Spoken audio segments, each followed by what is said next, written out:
Hey everyone, my name is Michael Seiger and I'm the publisher of DomainSherpa.com, and this is the Domain Sherpa Discussion. This is a show where we discuss industry and internet news, trends, and questions from the audience. We're joined by four industry veterans and thought leaders. From left to right, we have Adam Dicker, CEO of NicheWebsites.com, an internet marketing and web development firm, and DNForum.com, the largest domain name discussion forum. Next up, Paige Howe, founder and president of the domain marketplaces JoeDomains.com and DomainOutlet.com. Mike Berkens is out of order on my script. Mike Berkens, publisher of The Domains, co-founder of Right of the Dot Consultancy, and founder of the domain marketplace MostWantedDomains.com. I say that just so you don't think that Mike is Paige and Paige is Mike. And finally, on the far right to the left of me is Rick Schwartz, the domain king and publisher of ricksblog.com and co-founder of the Traffic Domain Industry Conference. Gentlemen, welcome to this week's show. Thank you. Thank you. Hello. All right, first up, it's not too often that one of my friends sells a domain name for 6 or 7 figures. So when a sale like this is public information, I love to find out the details. On April 14th, thedomains.com, published by our own Mike Berkens, made public that MostWantedDomains.com had sold youpay.com, youpay.com for $200,000. What made it an even better headline is that the domain name was purchased in 2005 for $355 measly dollars. The new owner is Internet Mark Corporation out of Las Vegas, Nevada. We all want an update, Mike. How did this transaction transpire? Did they contact you? Absolutely. And did they make an offer? Or did they fish around saying, we're thinking about, launching a product, maybe under this domain name, we're looking for some others? Yeah, they inquired about the domain, and I, responded with, we'll only consider 6 figures for the name, and that at least started to set some sort of, parameters for it.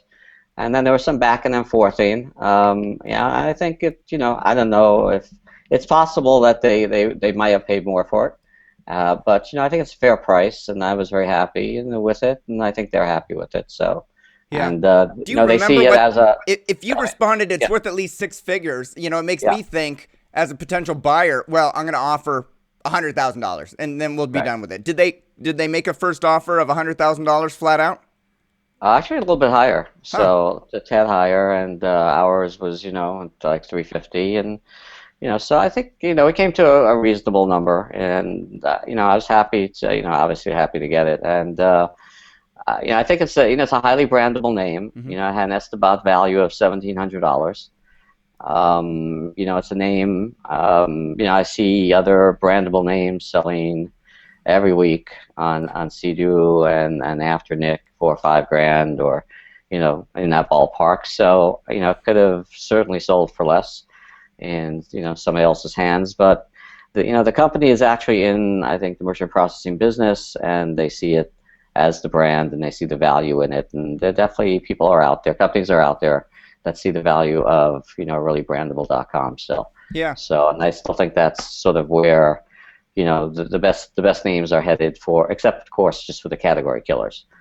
Now, this seems like a Rick Schwartz maneuver. You paid $355 for the domain name. You asked 6 figures for it. Esteban valued it at $1,700. Why would you think that the domain name was worth 6 figures?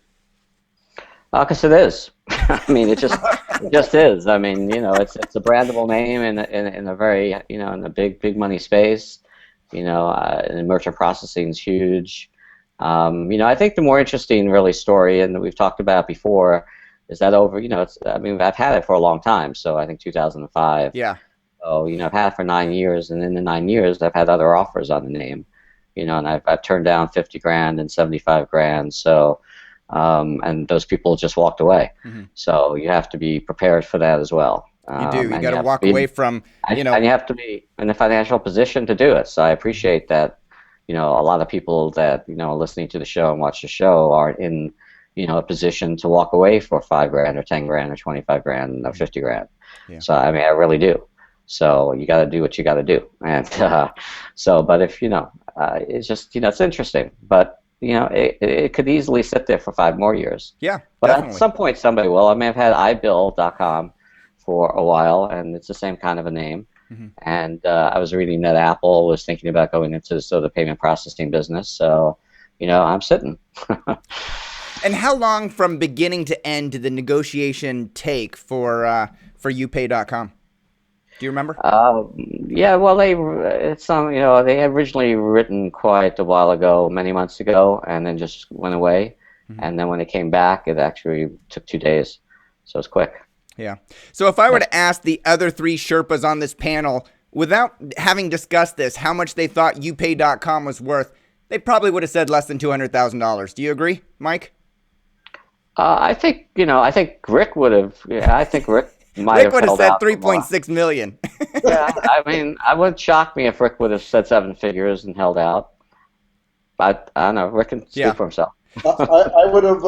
I probably would have hit him at 750,000 and settled for 350. But I think 200 is a great sale. I mean, come on, that. Listen, at the end of the day, it's about targeting something that's going to have value to a third party, and it's about putting yourself in a financial position that you don't have to pull your pants down for the first offer, and you can allow those 5 or whatever offers that are enticing but are substandard and pass them by. That's all. That's the name of this game, and people should watch. Look at Mike's portfolio. If you want to learn how to buy domain names, start, looking at his portfolio and understanding why he buys this and why he buys that. He's probably the best guy in the industry as far as selecting domain names, and he's like a bow and arrow. It's just one at a time. Boom, boom, boom, just boom. That's it. And that's, he sets himself up. You got to remember, he planted that seed 9 years ago. Right. It took 9 years to germinate, and that's what the domain business is about. It's about knowing what something's going to be valued 5, 10, and whatever years down the road, and know that money is better invested and safer in a domain name than it is in the bank or a stock or any other investment in the world. Yeah, well said. All right. Congratulations, Mike. Thank you. Look forward to your next sale. Next up, Rook Media acquires... Before we go on, yeah. Just so that people can also understand that you never know what type of domain name you are going to sell or to who it is. Like, I had an inquiry for mitt.ca, and I couldn't figure out who it was at first, so I was going to price it reasonably small, because the only thing I could find was Lululemon calls it's Canada Goose, which is a big brand up here for coats. They're coming out with a line of gloves, and they're calling it Mitt. But then after doing some research, I found out that the buyer was the Manitoba, and they've put this on their website, that they're rebranding to the Manitoba Institute of Technology and Trade, which is MIT. But I mean, how the heck would I have found that if I did find it, but how would most people know what it was or the budget that they were selling to if they couldn't find that out? Yeah, definitely. I thought maybe Mitt Romney was coming up north. You really got to do the research, that's for sure. So Great job for Michael, and congratulations on the sale. Yep. Thank you. And I guess I'll chime in too. I think Mike's comment is right. It's worth it because someone paid it. Those are the facts, and then we're speculating about other names as opposed to having our speculation be real and then wondering if something was an outlier. The facts are the facts each week when we see these reported sales. And I think, congratulations to Mike. It's interesting to go back to 2005, a time where Google keyword search analytics, oh my gosh, that name doesn't have any monthly searches, all that stuff was probably really prevalent at that time. What kind of traffic does it get? And not to say that you should always go against the grain, because you can go against today's grain in a lot of different areas, but I think obviously looking with the benefit of hindsight, that name had a lot of great qualities where it clearly outranks the you pay with the you. It clearly outranks the you paid or the you. A lot of the variations that people have had to go for, that when you have the best on each side and the best combination and the shortest, it really can push the value up. So, great name. It also cements what we've all talked about on the panel, and that's that Esteban is just a guide, but it should never be used to set your pricing, because that's foolish. Right, and if you're negotiating deals around $50,000 or $75,000 and turning those down, then Esteban clearly doesn't have the data that you do to make that decision.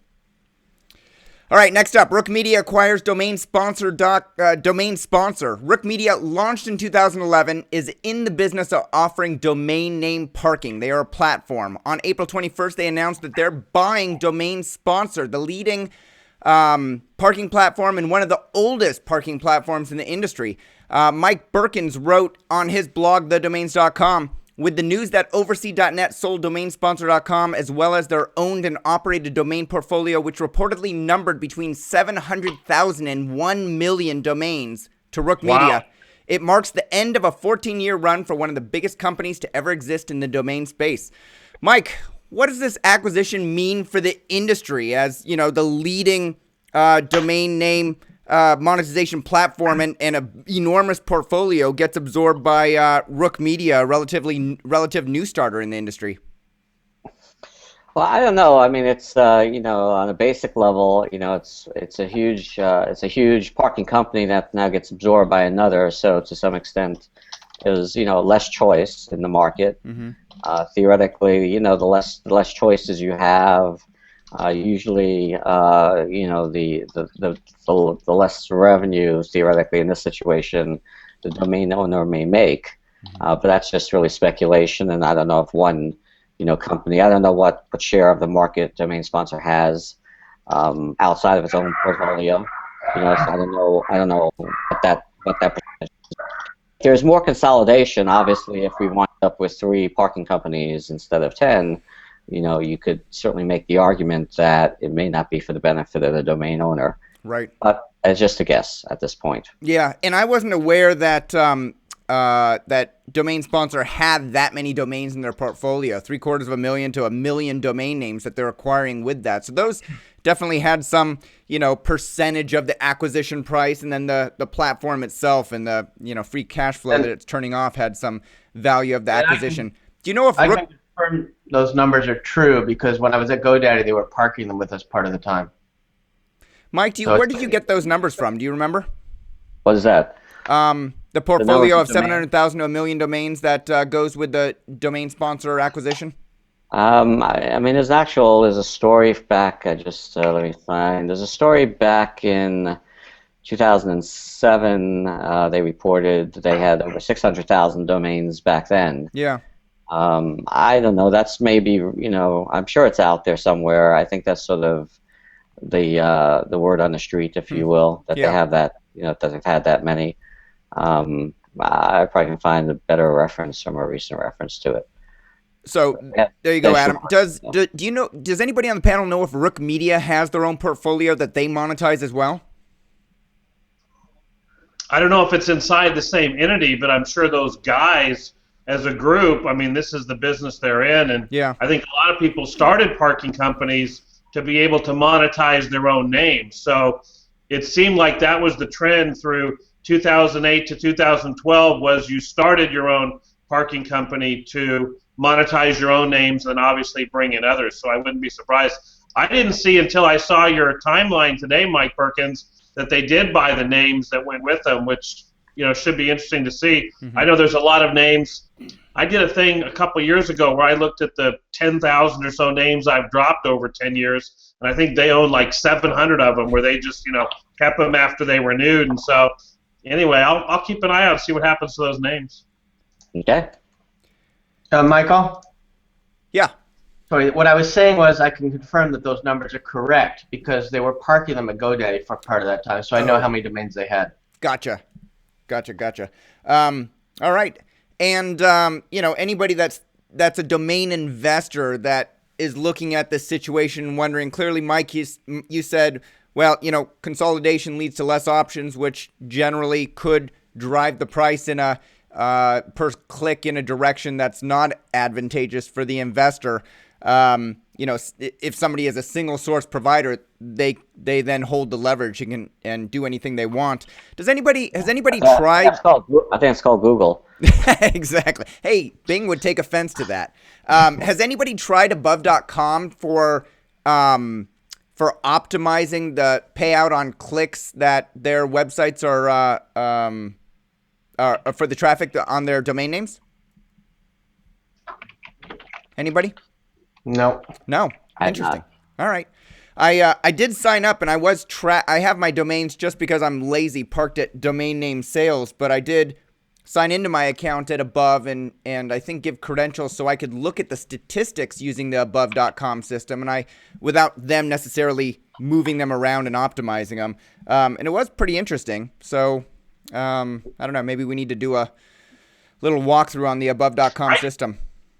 I tried it really early, and it was just hard to manage because you had to have all the names added to all the different accounts, and then you had to add them to theirs, and then you had to switch them, and then it was weird with the inquiries and the for sale pages, and so if someone could combine the multiple providers with still keeping the for sale landers, that's what get me interested. But yeah. What were you saying, Rick?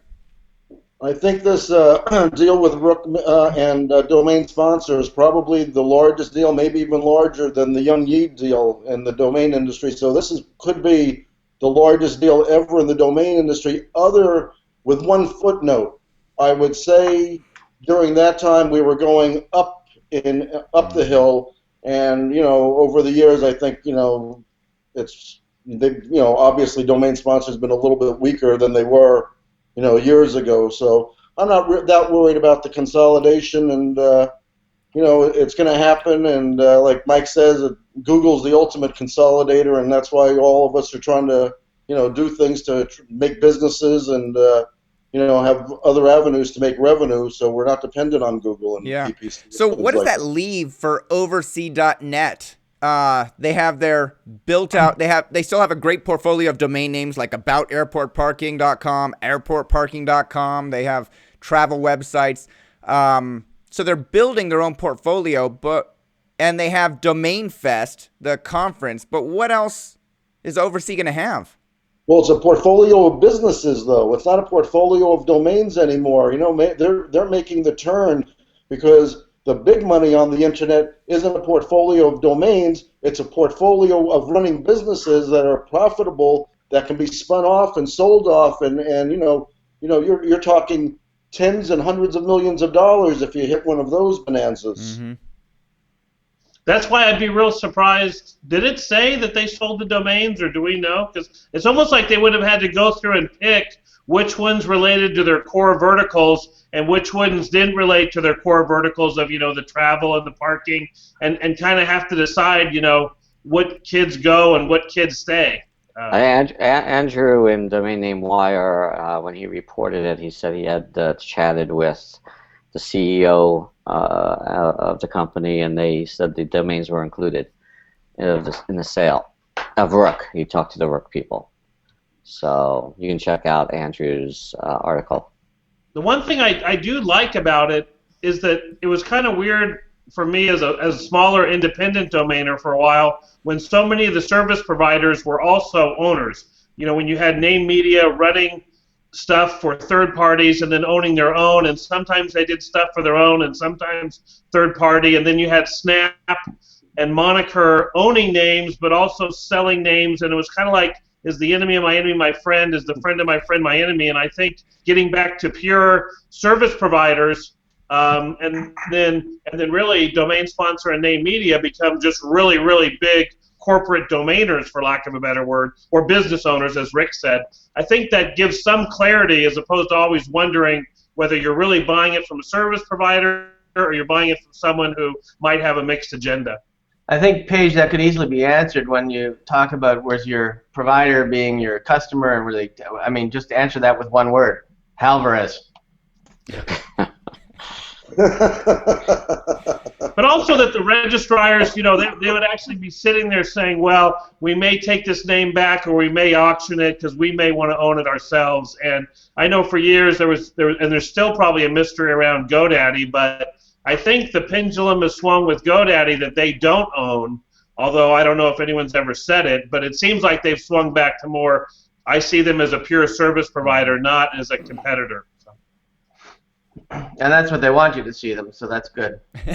Well, then that's the same basis why they pulled a couple of new utility applications they originally filed for, saying they didn't want to be competing with other registries. That makes they sense. wanted to be a registrar, so. Yeah. All right, another big sale in addition to the Mike Berkens sale recently announced. No, it's not whiskey.com for $3.1 million. It's mi.com, me.com, which was acquired for $3.6 million by Xiaomi Incorporated, a privately owned consumer electronics manufacturer based in Beijing, China. Rick, what do you think this tells us about the relative strength of the economy in China and maybe worldwide? Are domain name valuations going up around the world? Well, they're definitely going up in China because they've embraced the internet in a big way because they get it. I mean, they're in the forefront now, and they started way behind, if you remember. Mm-hmm. I mean, it took them years, and I was always wondering, geez, when they catch up, watch out, because when in Asia, everything is much faster. The stakes are much higher, and just like the 3 number domain names now. I mean, I won't quote anything under $500,000 for an NNN.com domain name. I paid $100 for them all, or $70 or whatever I paid for them. They're worth. They're going. It's stunning how quickly they're going up in value. I mean, stunning.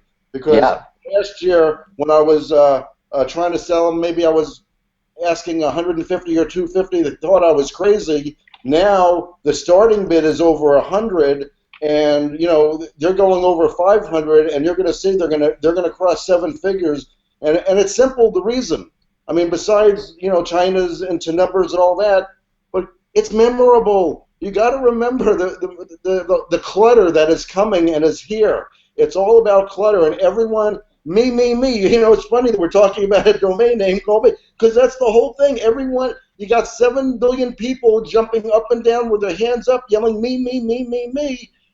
The point is, how do you have other people recognize you when they're doing it themselves? It's a real hard proposition. That's why domain names are so important, because you have to have something that makes you taller and more visible and easier to see and easier to grow your business and easier to advertise. And believe me, when the understanding comes, we're still at the base mountain. These domains are going to go through for many millions of dollars, because Sears, I always get back to the Sears store. And look, they're closing their flagship store in Chicago. So that store, if they built it today, that store would cost $100 million to build, $300 million to build. Well, do they really need all those stores, or do they need their Sears.com and work on that and get that right? And imagine putting all that manpower on that. And that's what the Chinese are doing. Okay, they built the Great Wall. Okay, it's manpower building internally, and because they see the future in ways that, for whatever reason, we're very limited. And over there, the competition is so much stiffer. I mean, we're like rookies compared to them. It is. If you've ever been to the streets of Seoul, Korea, let me tell you something. Those are the greatest salesmen in the world. You can't imagine, and they're fighting for their survival, for their food every day. And it's like going to some parts of India. It's stunning. And when you see how hard they work and what they're willing to sacrifice and risk, it's absolutely no surprise that China's taking the lead. They have twice as many people. I mean, they have twice as many internet users than we have population, for one. And that's a closed society. That is a society where everyone has access. Right. And not everybody speaks English fluently, and not everybody uses an ASCII keyboard. Mm-hmm. Right. A lot of people use keyboards with Chinese symbols on it, so Mandarin and traditional. So I think the number theme, besides the cultural theme about numbers and luck and all of that kind of stuff, or bad luck, it's also just very, I mean, there's, 345 is 345 in Chinese, so it's not letters. So even if they have if they don't use an ASCII keyboard, the numbers are still numbers. So you know how many keyboards they have in China? The Chinese have to interpret to other Chinese. When you go to Hong Kong, there's like 240 or 250 different dialects of Chinese. But guess what? Numbers are universal. Okay? They have to translate to each other. If you go to dinner with a group of 20 people, you can't believe the crossfire going on as one interprets to the next. 240 or 250 dialects, which means you have so many different keyboards too, because with dialects, some of the letters are, I mean, it's crazy. It's beyond comprehension. Yeah.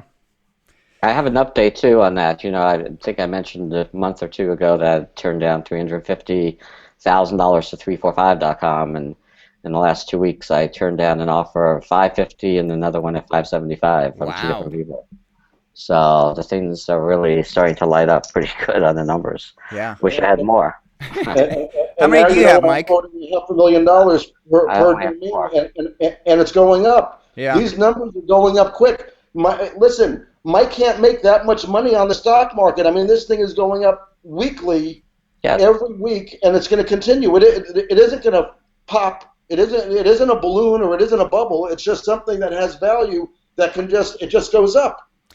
Now, Rick and Mike, you both said you have 3-digit .com domains. Adam, Paige, do you guys have NNN.coms? Nope. Yeah, I do. Do you know if your traffic is continuing to rise on those 3-number .coms to coincide with the growing use in China? To be honest with you, I haven't tracked it because I don't care. Does anybody else know? Mike, Rick? I don't track it either. No. Well, I kind of track it. I mean, they get decent amount of traffic every day. I mean, we're not talking tens of thousands of thousands. We're talking, maybe 500, 700, 800 a day. But, they all started at zero. Right. I'm just wondering, if there's a correlation, you get more inquiries as the traffic increases to those domain names. I'd have to go back and look year over year, but in general, there's there was a big growth at one time, and then I would just say it's there's probably some growth. It's not getting weaker. Let's put it that way. 575 for 345.com. Well, I think there's a lot of things that help the letter and the number. It seems like in our business, we talk about that wholesale retail spread of 10 to 1.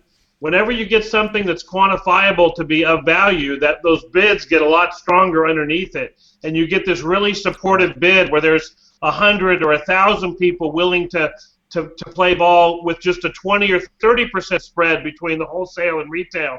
And I think it shows that we're still a growing business, because whenever that high bid comes to a spot, then it gives people a lot of comfort that they've got some margin of error below them, and it lets them shoot higher and higher, and that's where we kind of explore new territory, I think, on the values, which is what Rick's talking about. And we still have a long way to go. Get a private island selling for $180 million, a license plate in Saudi Arabia going for hundreds of thousands, and the art market. And when you get to that rare collectible thing, when you have a bid underneath it, and no ceiling, then it just is. It's Mike's imagination and Rick's imagination and Adam's imagination for them to go, I don't know, million. And even as they're going to say $1.5 million, they go $1.9 million. And then it just, someone's like, well, why was it $1.9 million? Well, right when I was about to say $1.5 million, the 9 came out, and that's how we priced it. And it's because there's only one. And those aren't income-producing items. You got to remember something. Those are just collectibles. They have no value other than that. We're talking about items that are businesses, that are income and revenue producing and people employing. So when you start, listen, one day, may not be in my lifetime, but like you say, $180 million for an island that produces nothing. What is a going business worth? You understand, with revenues for generations, that we've not even scratched the surface, really. Yep. All right, I wish I had an island. There are a few islands out there in the domain name industry. Everybody seems to be rebranding those islands. First, Elliot Silver renames his blog from Elliot's Blog to DomainInvesting.com. Now, Shane Cultra's DomainShane.com and Aaron Wilkins' AccidentalDomainer.com are joining forces. Different names, same DomainShane.com domain, 2 writers. Raymond Hackney, who writes for TheDomains.com, Mike Berkens' blog, and TheArtOfTheName.com, Adam Dicker's blog, has rebranded his blog, HybridDomainer.com, as TLDinvestors.com. Adam, you develop a lot of websites. every month at nichewebsites.com. Are you seeing an increase in the number of inquiries from users who want to migrate from a website from one domain name to another?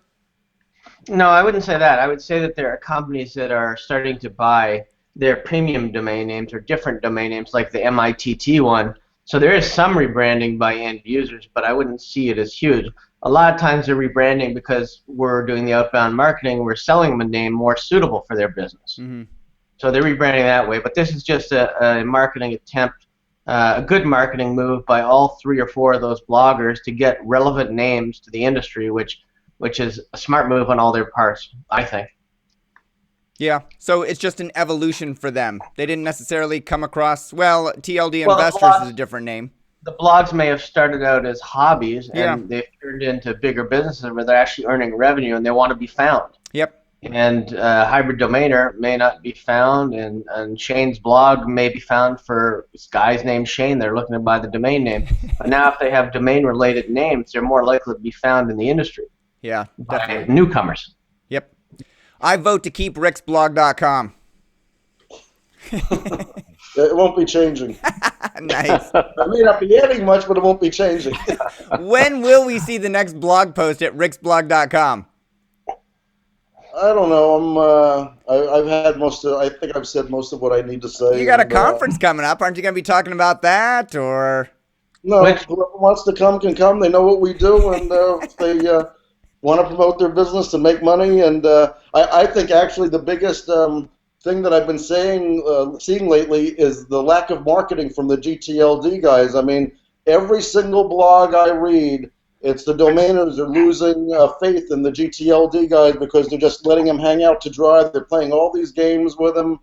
Domain Insight just did a story about some domains that were released at $12.99, and then they just got a bill for $1,587. That's terrible. And they got 24 hours to come up with the money.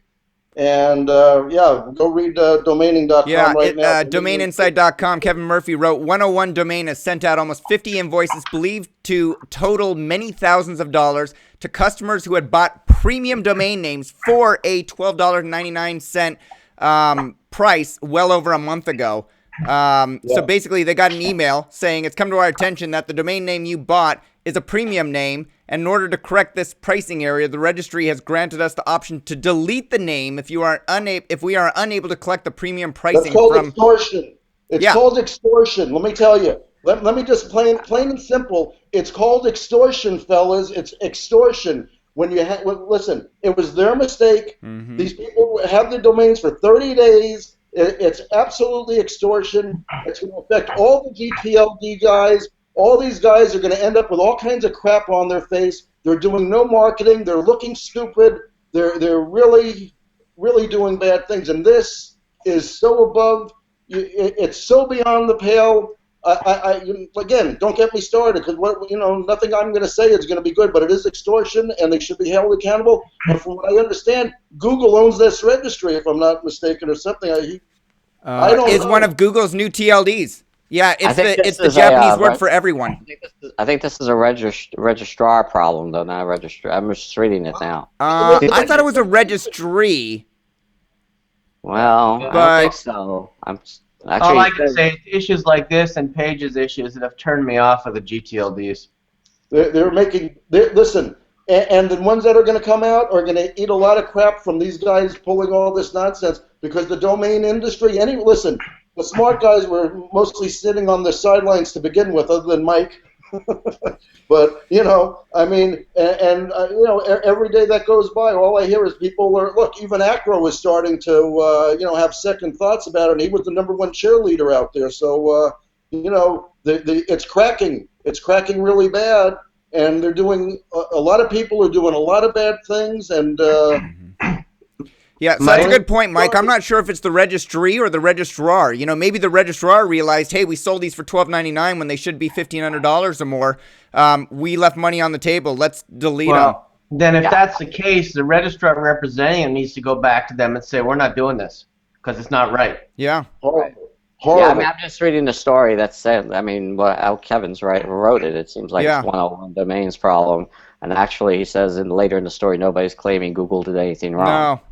So it seems like this particular registrar screwed up. You're and right. sold It does sound like a 101 issue. They left money on the table Well, and they're trying to go back and collect it.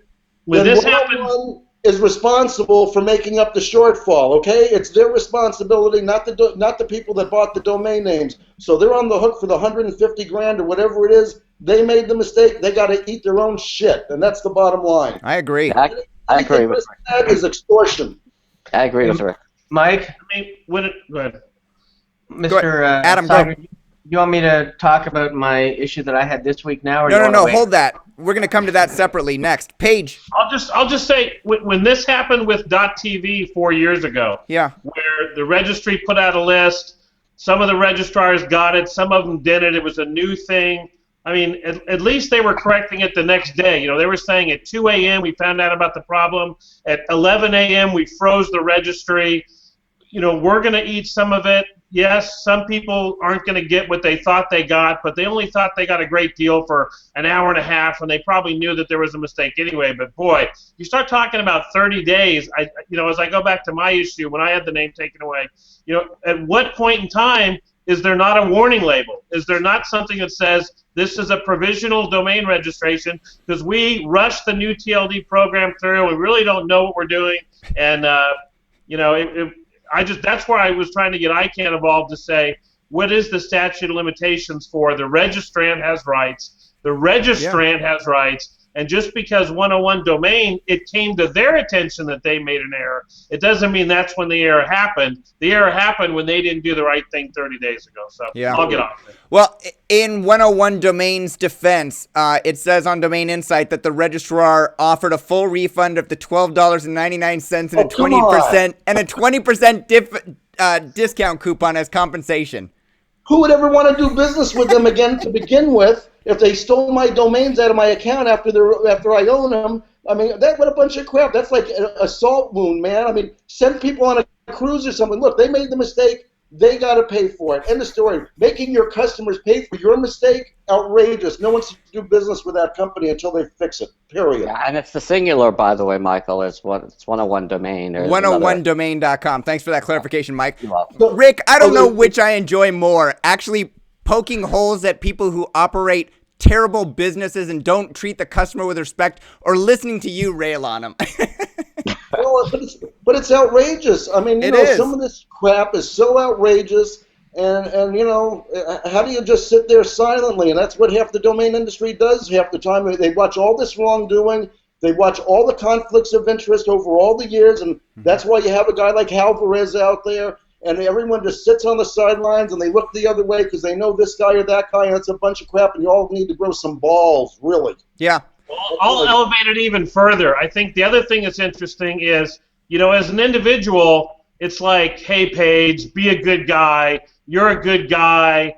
You understand, but it's almost like corporations don't have to do that. It becomes, we're a corporate entity. We have to protect our rights based upon the legal documents. But then, because we have a lot of individuals in this space, the individual is asked to understand and give in and just realize what we're going through.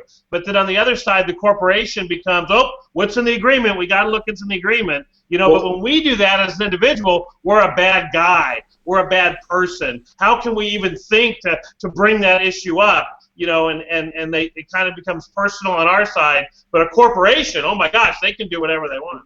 And that's why the terms of service are a bunch of crap. Every single terms of service couldn't hold up in scrutiny in a court of law because it's all so self-serving. I mean, it's ridiculous. And sometimes you go into a website and it's like, well, if you don't agree to this, we won't let you into your website, and then you can't get into your domain names. It's like, come on, you're being held hostage. It's not terms of service. It's a gun pointed at your head. I mean, there's been instances, right, of people going to like Best Buy and they've misquoted a price, or even travel sites I remember seeing, right, and they bought a ticket, round trip ticket for $25 to California. Right. The airlines wind up, honoring it. I mean, it's their mistake. Yeah, you see a printed ad that says, this TV is $100 when it should have been $500, and you go into one of those stores, they honor it. Right. Imagine Best Buy calling you back and say you got to come back with another $1,000. You misquoted price. Right. It's crazy. Yeah. All right, so that leads us into the next topic. DomainNameSales.com is going through a metamorphosis, as we all have seen. Frank Schilling's company is pouring into the development hours and new features and functionality. They're launching new features on a regular basis. Most of these are good for Uniregistry and good for current customers and potential customers. But sometimes we see setbacks, just like we did here with this new registry, with 101domain.com offering new TLDs. Adam, you had an experience recently that you wanted to make people aware of. Can you describe what happened? Yeah, I mean, first of all, I'd like to say that I've always been a strong supporter of Frank. I've moved some names over to Uniregistry, and I've been partnering with him for 3 or 4 years. But I did get a surprise when I was negotiating with a customer, and then I put it on hold for a while because she only said she had a certain amount of money. And then I went back in to send her an update and saying, look, can we move it to this price? And I didn't get anything previously in my email, but when I logged in, I saw Natalia. I've given it some thought, and I would like to propose a much more affordable option for you, an alternative domain name. And then there was a link, and it was signed by me, Adam Dicker, and I never sent that. And I was shocked when I clicked the link. The name was healthyintent.com that we were talking about. And when I clicked the link, it took me to options for her to buy healthyintent.link, healthyintent.pics, healthyintent.photo, and healthyintent.sexy. Now, I didn't think that was a very good thing to do, and I got a hold of Frank and Dan right away and sent them an email saying, I'm not happy about this because I'm in the middle of a negotiation. You're pushing them another domain they can buy for $20. So I wasn't happy, and then they gave me a bit of a story about, well, you can opt out of it if when you hit dismiss the offer, you say don't contact. There's apparently a link there that you click that wasn't there before. It says don't contact my customer. Huh. And then they explained it as, well, you'll make affiliate revenue anyway if they buy. Yeah, I may make $2 in their affiliate revenue, but I'm going to lose it, a couple $1,000 sales. So I was not very happy about that, especially with them signing an email from me when I never sent it or signed it or agreed to it and didn't even know about it. So yeah, I was a little perturbed about that. Yeah. So where do you have to go in your DomainNameSales.com account to click the checkbox to opt in to not having domain name sales account representatives contact your customer? Here's the thing. You can't opt in by portfolio, but if you have to do it for each domain name. So I'm doing it right now as we're sitting here, and I'm hitting, oh yeah, see, it says when you hit dismiss, there's a checkbox that's pre-checked, and it says target buyer for alternative TLD extensions. So you have to uncheck that because it's checked by default. So, I mean, I'm not really happy about that, and I made it very clear, and hopefully they're going to consider removing it because I just think, I mean, the only word I can use is... If I've got 100 domains in domain name sales, you know, I've put them in there, I'm using their system for free. They're gathering intelligence about the domain names, you know, my parking. And the buyer, because they have to sign up. Right, so the buyers are coming in, they're getting access to the buyers, they're collecting all this information, right? It's just like Google, like I'm allowing them, they're giving me free analytics for my website, but nothing's ever free. They're getting a whole bunch of intelligence and data about everything that's going on with my website. And I figured that was the case here as well, but I didn't, you know, that doesn't necessarily mean that I agree to allow them to contact my customers, just like I don't want Google to contact my customers because I'm using their analytics service. Well, and it has to make you also wonder if you have contacts and you have deals or questions that you may be working on, they sign up for an account, they fill in all their contact details. I don't know. I have to assume at this point they're probably contacting those people without my knowledge and saying, hey, we have these domains that are similar if you're interested. I don't know if that's happening. But the fact that a note was signed by me when I didn't write it was a little concerning. Yeah, that is concerning. Well, I guess for me the biggest issue is this idea that changes evolve, like what Rick was talking about in the terms of service, and there was no ability on old leads to check or uncheck this thing, because I'm looking at it now, and it's the first time I've seen it. So it just gets back to when someone sits there and says, well, what should we do for legacy leads? And I think what Adam's run into is, oh, let's go ahead and make it a default yes for us. And it's that point where you find out, you know, which way are they going to go, that it tells you, you know, where you stand, because I'd never seen that little thing under dismiss before, and I didn't even know if I was supposed to dismiss my inquiries, or what happens if I don't dismiss an inquiry, if it just stays in there. So a real learning experience. Thanks, Adam, for bringing that up. Yeah, it is a You good know, point. and like I said, it's nothing against anybody at Uniregister. I just wish you would have been told ahead of time if they were going to do something like this. Right. It's an overreach, and I think after this show they're probably going to rethink them doing it, and they should just pull it. Or, the other thing is to have it aged. Give it a time frame of if there's no activity on a sale for either 6 months or a year, then they could go maybe and try to harvest some of that business. But to actively get involved when you have someone a fish on the hook it's a bad overreach. They got to But even without the fish, I mean, they shouldn't be signing my name to anything. No, that's just Well, wrong to begin with. There's no excuse for that. Yeah, that's just over the top. Yeah, that's just, I don't want to say fraud, but like they're representing you without your permission, and that's not right. Unless they opted you in, and they somehow in their terms and conditions have the right to sign your name as well. Well, I don't think they had that, and I haven't clicked any yes to any update of terms and conditions. So, Right. Yeah. Hopefully they'll get that straightened out pretty quickly. I hope so. I hope so. On a more positive note, another Frank Schilling owned issue came up recently on another Kevin Murphy DomainInside.com story entitled "Registering Complaints to ICANN Over Uniregistry's Premium Names." I thought it was hilarious and representative of what's going on in the industry. The quick summary is that a non-domainer named Danielle Watson filed a formal request for reconsideration with ICANN in the mistaken belief that ICANN had placed the domain she wanted on one of its block lists. Domain registration is confusing. It's confusing for me as quote-unquote an insider in the industry, and I can only imagine what it's like for regular people hearing about the new top-level domains, getting excited about them, hearing the buzz that goes around with like, now you can get the domain name you want, and trying to register one. But as a consumer, we look at how the leaders of these businesses act and what they say.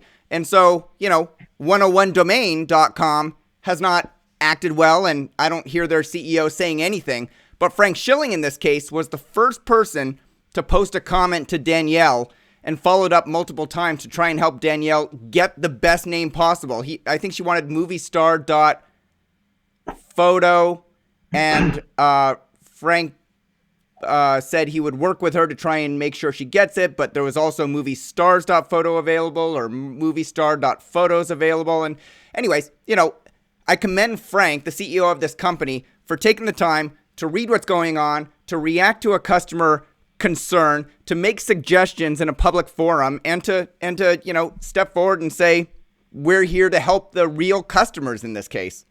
What do you guys think? Well, I mean, it's good he's being responsive. I mean, he's been responsive on. He's actually been responsive on some blogs where people have called him out, and so he's engaging and he's responsive. I mean, we all love Frank. He has done some. He's operated Uniregistry in some ways, in a different direction than he stated he would. So I think there's some level of, I don't know, frustration or disappointment or something out there. There's definitely, he's definitely touched a hot button with people. Yeah. I know that he had, I know Andrew had written about, and I wasn't here last week, and he discussed it, about that he stepped up and they registered a lot of domain names in their own extensions. And I do remember him saying that a few weeks after, like, one of his extensions launched, he might go in and register domains that were still sitting there, which I think's okay. But I thought that the fact that he was registering .link domains on the first day of general availability was, sort of outside of the proper operations. I think that's sort of outside the box. Because at that point, you're sort of competing with your own customers, right? Because at GA, it's a race to the door. And you're sort of racing to the door against your own customers on that day. So I don't think that's a great move. I guess we're kind of at the end of, maybe this is a big picture thing, but in the last 20 or 30 years, people played a lot of games selling stuff, the used car game, and we're not going to give you all the information. And I think the public has become so aware of that I just like to see someone come out, and it's like going into a movie theater. Tell me what seats are available. Tell me what prices they're at. Don't just say, do you like this seat at this price? Well, I'm not going to tell you about any of the other seats. I mean, there's this holding back. So, look at what they're getting. They're getting a whole bunch of trademark. They're getting a whole bunch of inappropriate registrations. But it's kind of like, well, we're not saying that you should or shouldn't do that, but it's just no way. I don't know. I guess from the domain industry point of view, there's no way to launch the biggest change of the history of the internet to still have it be these little niches and these little holes and these little spots. But anything that you really want, you can't have, and it'll make people just make a blanket statement. I don't want any of the new TLDs, and that's good for us because then we can still go in and buy the really good ones. But it's bad for us when we try to sell them because everyone just said, nah, it's a new TLD, I don't want it. And you're like, yeah, but it's, stocks.buzz or, something really good. And it's like, I just don't want it, Yeah, and this morning I just renewed eat.mobi, laugh.mobi, I think wow.mobi. I'm still waiting for those bitches to pay off. I have some .us you can have. Eat.mobi, that's perfect. People on their mobile devices, they want to eat, they want to find someplace. What's better than that, Rick? Well, just like their argument, they're great keywords. I mean, you understand, but they don't mean anything. That's the whole point. They're great keywords. I've had them for 7 or 8 years. I ain't letting them go. But you know what? It's a good thing I only have a few of them because they would absolutely. I like Eat.mobi. Maybe I'll make you an offer, Rick. Make him an offer right now, Paige. Make him an offer. Eat.mobi. That's the new Yelp. That's what that is.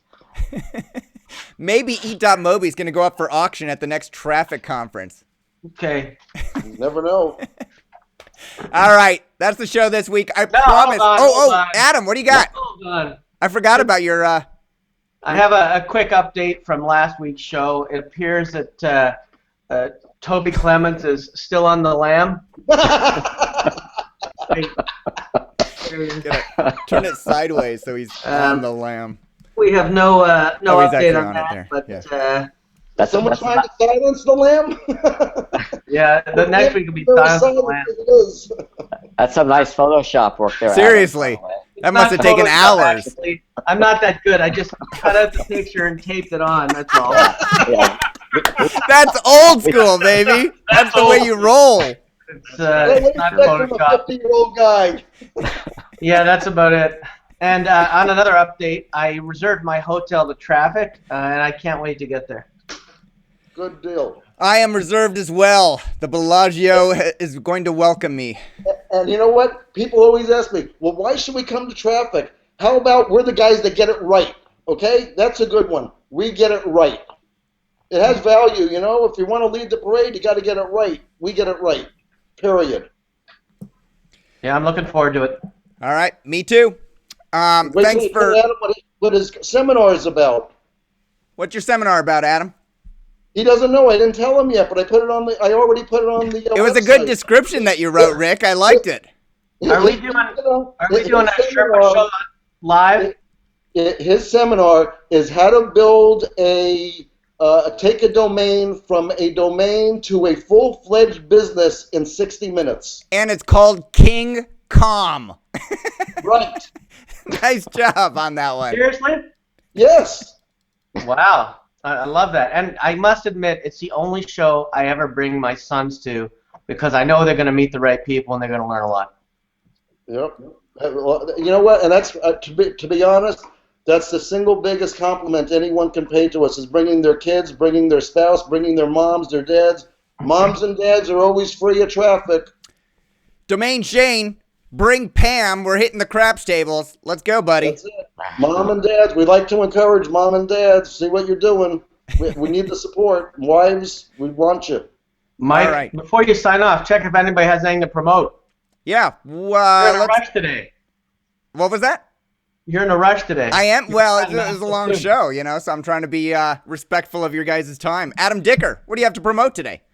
So I'm working on some new businesses, so I'll be brief. I've got some actual premium names, not ABC-MIZ. Whatever.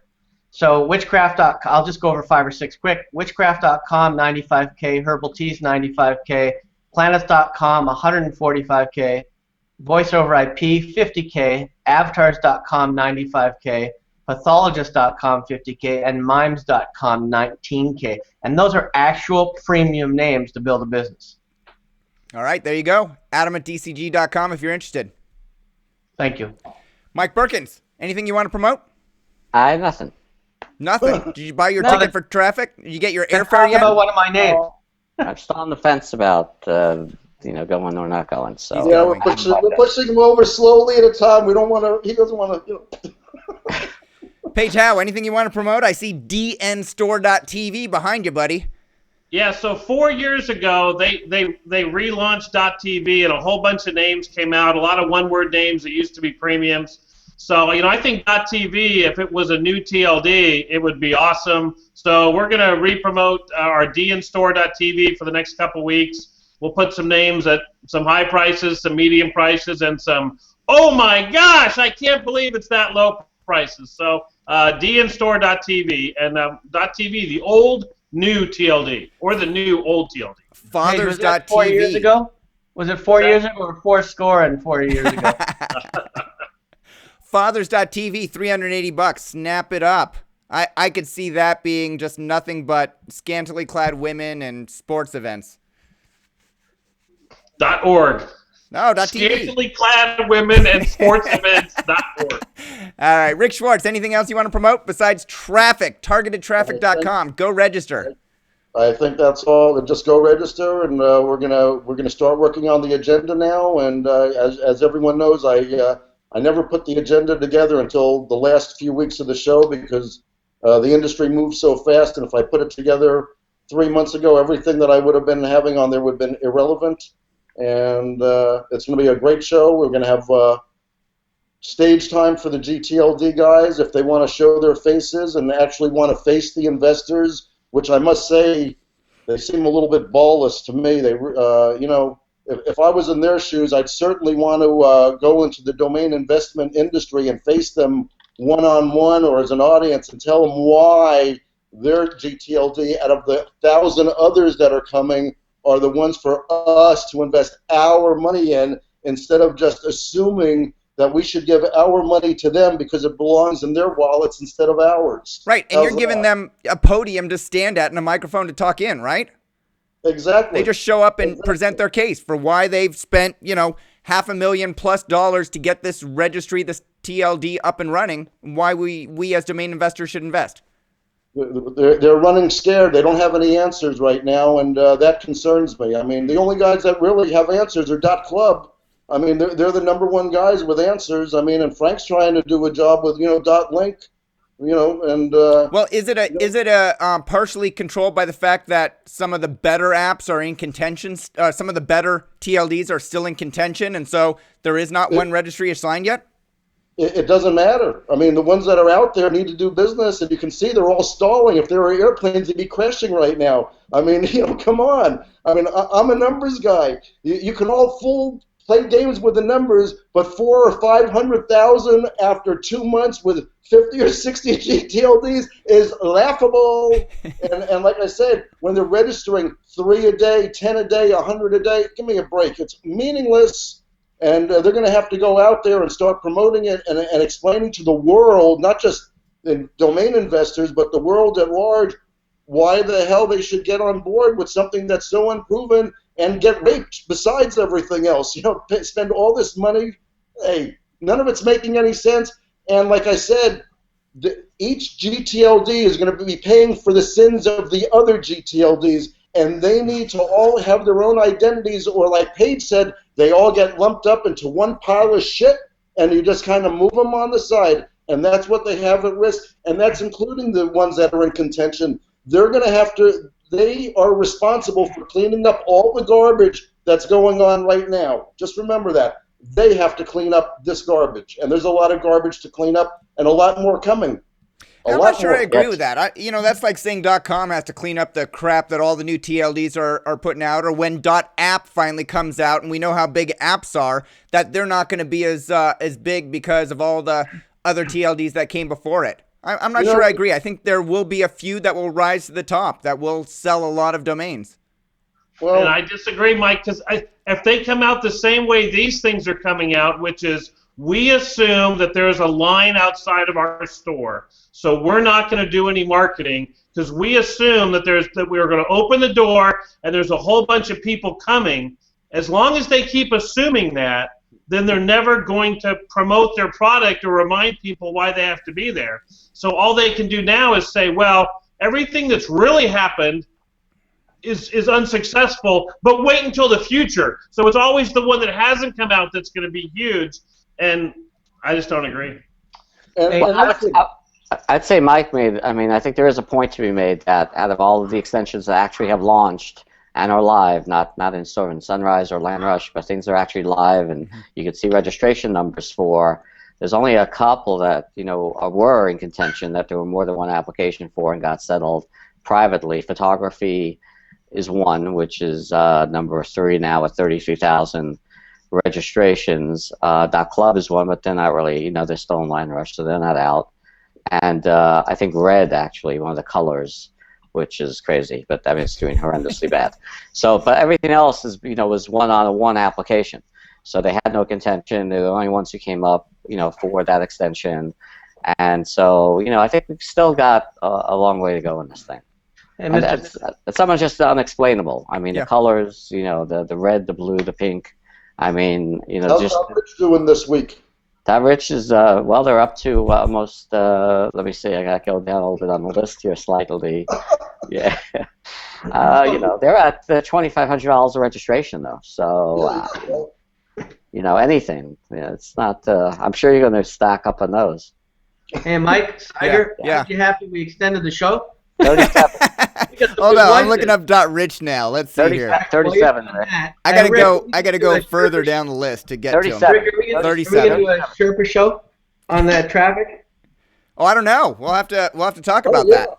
There might be a Sherpa show. Put Michael to work. Are you kidding? If you come to traffic, we put you to work. You don't just come to the agenda looks really good. I just looked at it now. 37 for .rich. Well, that's good. They were at 22 last week, so they had almost a 50% increase. Yes! Well, we have to pull the zone files, see if many of those are like registry owned. Maybe they are. I would think that they would probably want to collect as many as they can. 51.ninja, we're getting closer to launch. Getting closer.